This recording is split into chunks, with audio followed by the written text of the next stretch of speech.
ina da shawarwari guda 5 wanda zan baka abokina, amma dan Allah kai sharing din wannan bidiyon saboda na sha wahala matuƙa kafin na kawo maka shi. A lokacin da kake tare da mace, kuna soyayya kuna ƙaunar junanku, sai lokaci ɗaya kaga ta canza maka ta hanyar daina yi maka magana. A wannan gabar abin da yafi dacewa kai shine kai ma ka janye jikinka, kar ka sake ka tambaye ta me yasa ta canza ko kuma me yasa ta daina yi maka magana. Idan kuma ka sake kai hakan zai janyo ta raina ka. Ka tuna da wannan, akwai dubunnan kyawawan mata wanda suka fita kuma a garin ku. Shawara ta biyu ita ce mace tana zabar namiji amma wanda bai damu da ita ba wai namijin da kullun shine bibiyarta yana mata naci ba. A lokacin da ka mayance da bibiyar mace, a lokacin za ta fara tunanin ai ta fi ka daraja, shi yasa ka mayance mata. A lokacin da ka nuna interest a kanta amma ka rabu da ita, a lokacin za ta fara jin tsoron ta rasa ka. Shawara ta uku ita ce mafi munin cutarwar da za ka yi wa kanka shine ka bawa soyayya muhimmanci a lokacin da kai kanka baka gina rayuwarka ba, baka san inda ma ka dosa ba. Bawa soyayya muhimmanci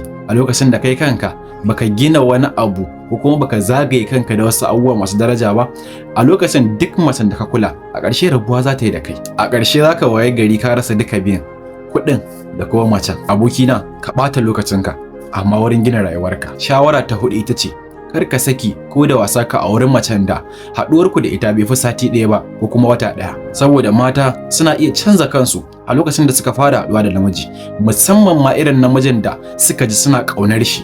Ba za ta taɓa nuna maka asalin halinta ba, za ta kwantar da wuyanta a satin farko ko a wata na farko wanda kuka haɗu da ita. Bayan wasu lokuta kuma hakan ba zai taɓa ɓuya ba. Shawara ta biyar ita ce idan har mace tana ƙaunar ka, kai da kanka za ka gane, ba za ta taɓa bari kai kokwanton soyayyarta a gare ka ba. Idan har tana confusion ɗinka, ma'ana ka kasa gane kanta a soyayyar taku, ba fa son ka take ba abokina. Ganowa ko kuma sanin mace tana ƙaunar ka ba fa shi da wani wahala.